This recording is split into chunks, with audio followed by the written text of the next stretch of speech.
a lot of carpets to get a truck mount to pay for itself. We did all of my joking from before. We actually do offer interest-free financing on the airbrush. I have 2 of them with me, brand new, never been used. If you would like to get one, it's $500 as a down payment. The rest can be paid $100 a month, no interest charges whatsoever. I will tell you that offer is only available to members of the Die Lot.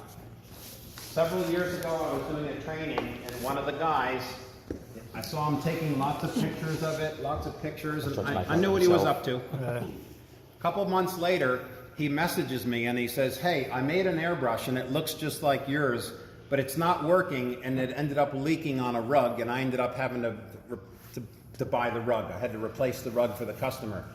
He says, "Can you tell me where you got all of your parts and how to put it together?" I never even responded to him. If you want to try to make your own, feel free, but please do not expect me to help you if it does not work properly. Just a question, this part. See, it was him. Is that 1,200 Australia? No, 1200 US. So what is So about 1,600 Australian. About 1,700. about $1,800? whatever it converts to. To ship one to Australia would be Yeah, I think pricey. yeah. You The got shipping alone to Australia. Did I ship you yours? No, you bought yours in Adelaide. Okay, the shipping alone. The shipping alone is about 375 US just to ship it. So you say 375 $500 times yeah. 1 point. Your shipping alone would be $532 to ship it over. So you I'll have one. Okay, no worries. I have 2 of them. All right, so let me show you how this is done. First thing I want to show you is, and by the way, thank you Noam for, where are you? Bringing the rug for us. Glenn also had one he said we could use. With regards to the boiling water that you put in there, does it constantly stay hot because it's pressurized? Yeah, so this will hold a large volume of dye. We can hold a full gallon, which is 4 liters. Yeah. 4.0. And it's all of that heat and steam is trapped in there. This is also pretty heavy metal, so the metal alone helps to hold the heat. It'll keep, if you have 4 liters of dye in there, it'll keep it hot for probably an hour and a half. Oh. Remember, wool does not have to be as hot as nylon to dye. First thing I want to show you, just plain water. Tell me what you notice if I put a drop of water. It's suspended. Yep. Yeah. It's sitting on the surface. Why is that? Tension, water tension. It's surface tension. Surface tension. Okay?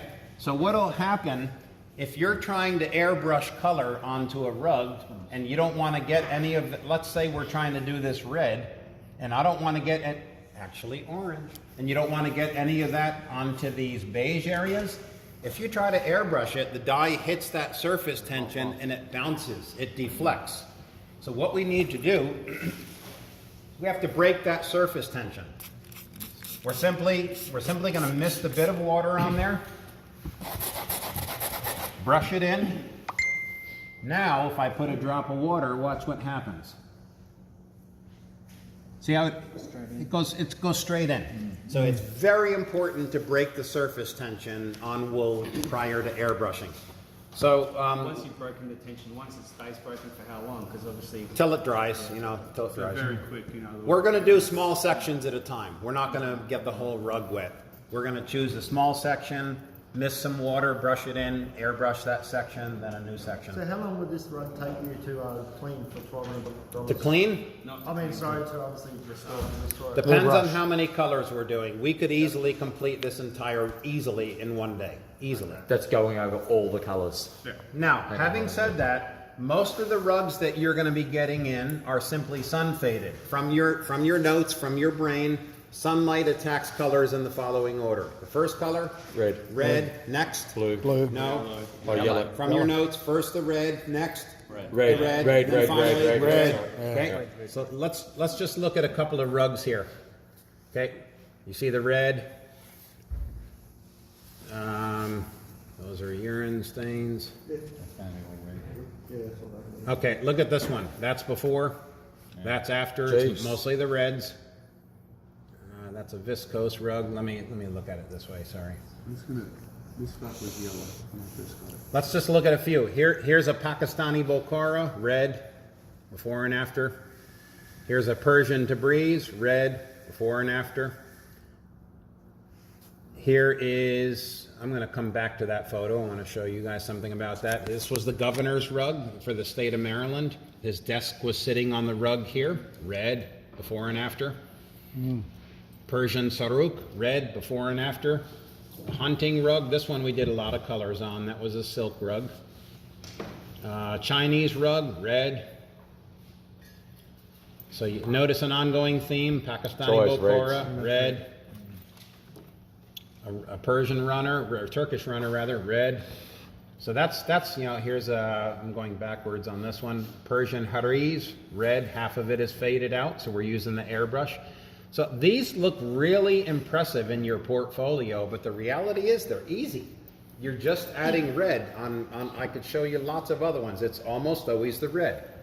All of those were repaired with the airbrush. All of these are airbrush. Yeah, this one here is one of my favorites. This one was done by our Chicago trainees. One during class. There's before. Here's after. They did that entire rug in one day. And the beauty is, I got to charge the customer. I charged them $1,800, and the students did all the work. It's called working smart. Okay, so again, it's mostly the reds. Now, other times, what we're going to be doing on a rug like this one, is we're just going to be going through and adding some accents.